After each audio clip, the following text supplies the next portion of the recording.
Ngayon po ay gagawa tayo ng ginataang kalabasa at sitaw. Ito po ang ating mga ingredients. Meron po tayong sitaw, nyog, gagatain po natin yan mamaya. Meron tayong kalabasa, meron tayong bawang, magic sarap, optional, siling haba, meron tayong sibuyas at yung ating tawilis at danggit. Ayan po. Yan, mag-start na tayo. Ang gagawin lang po natin is babalatan muna natin yung ating kalabasa, hihiwain, and gagatain yung ating nyog, and hihiwain din po yung ating, puputol-putulin pala yung ating mga sitaw. And now, let's get started! Ngayon po ay babalatan muna natin itong ating kalabasa. Medyo matigas, maligat kasi to sigurado. Pagka daw po mahirap balatan ang kalabasa, ibig sabihin maligat. Hindi ko rin siya gaano kabisado. So, tingnan natin mamaya kung talagang maligat nga siya. Ayan, ganyan lang po yung gawin nyo hanggang sa maubos natin itong ating kalabasa. Ayan, okay. Tapos, ganito lang po yung paghihiwa natin. Ganyan lang siya, kalalaki. Ayan. Pwede nyo ring liitan kung gusto nyo ng mas maliit pa ng konti. Ayan. Ganyan siya kalalaki. Ayan, ganyan. Ayan po, ganyan siya kalalaki. Ayan. Tuloy lang natin yung ating pagbabalat at paghihiwa. Ito na po yung ating kalabasa na balatan at nahiwa ko na rin. Hugasan na lang natin siya mamaya. And then, yung atin naman po sitaw. Ganito lang siya. Kung gusto niyo siyang putulin ng kamay nyo, okay lang. Yan, ganyan. Ganyan lang siya, kalalaki, ay kahaba. Yan. Pwede nyo rin namang putulin siya ng kutsilyo, pero sabi nila, may kasabihan po na pagka daw pinuputol ng kutsilyo is hindi pumapasok yung lasa sa loob ng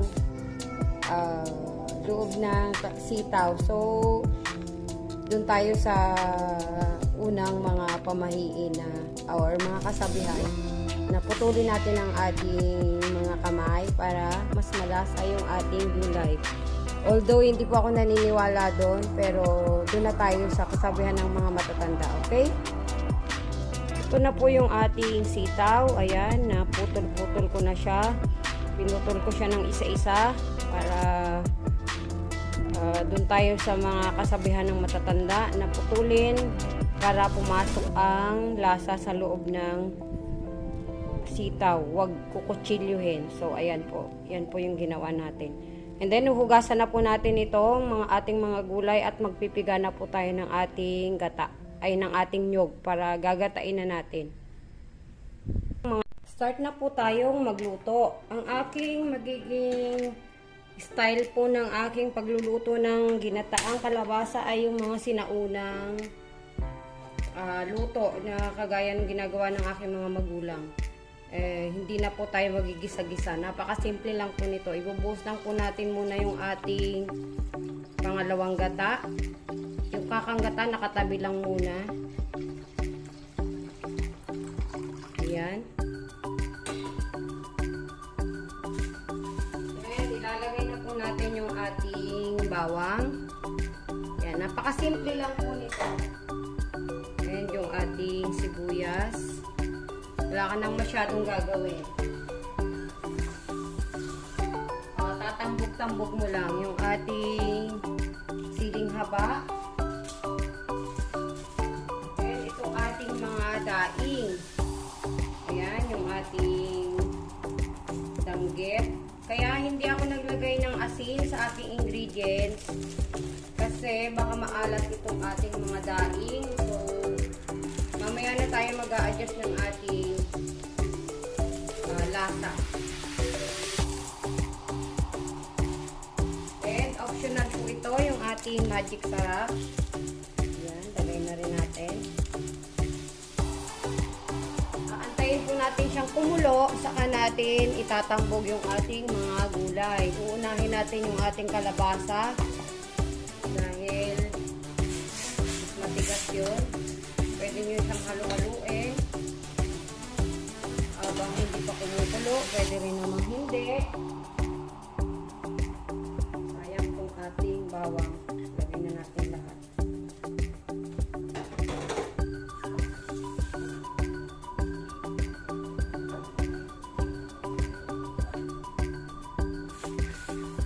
Ayan, habang kumukulo po ito, gusto ko rin samantalahin ang pagkakataon na kayo ay mag-subscribe sa aking channel, Sexy Cusinera. I-like nyo na rin po at i-share. Mag-comment na rin kayo para malaman ko at malagyan ko po ng heart badge. Sooner po magkakaroon po tayo ng mga giveaways by December siguro. Inaantay lang po natin yung galing sa ating sponsor. So,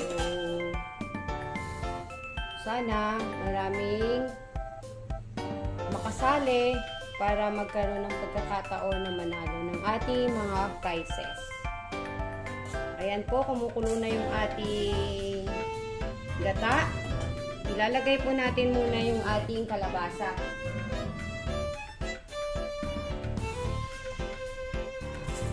Kasi mas matigas ito.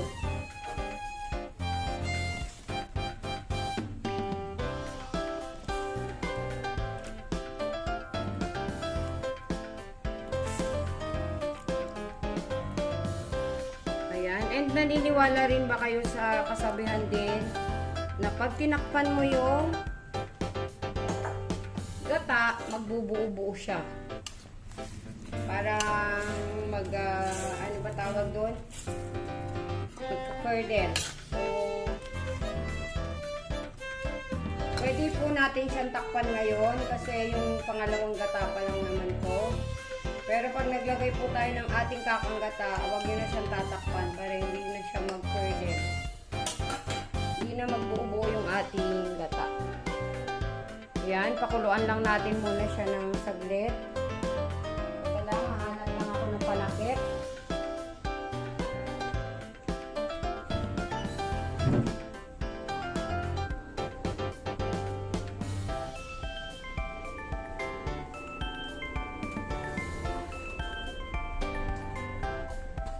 Yan, yung ating takip ay napakalaki. Dahil yung isang takip natin ay nandun sa ating store.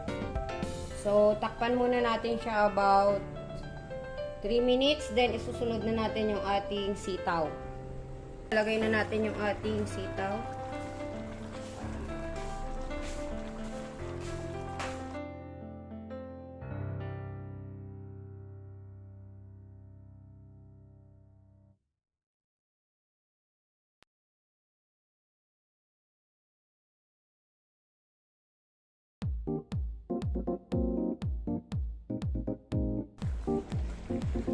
Ayan, tatakpan po ulit natin siya ng mga 2 minuto ulit. Ayan. Ngayon po ay ilalagay na natin yung ating kakang gata. Yan, and then wag nyo nang tatakpan. Yan, tinikman ko na po siya kanina. Hindi na natin kailangang mag-add ng ating asin kasi maalat na yung ating daing. Lalo na kung hindi naman kayo nagkakanin, hindi nyo na kailangan ng maglagay pa ng konting alat. Sakto na. Yan, naantay na lang nating maluto yung ating kakang gata. And then, tapos na siya. O diba, saglit lang. Ganyan po yung natutunan kong luto sa probinsya namin. Wala na siyang gisa-gisa.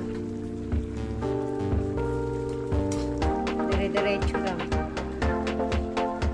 Wow, ang sarap nito. Creamy-creamy yung ating gata. Dalawang nyog lang po siya. Pero siguro yung nabili kong nyog ay matanda na. So, sobrang creamy niya.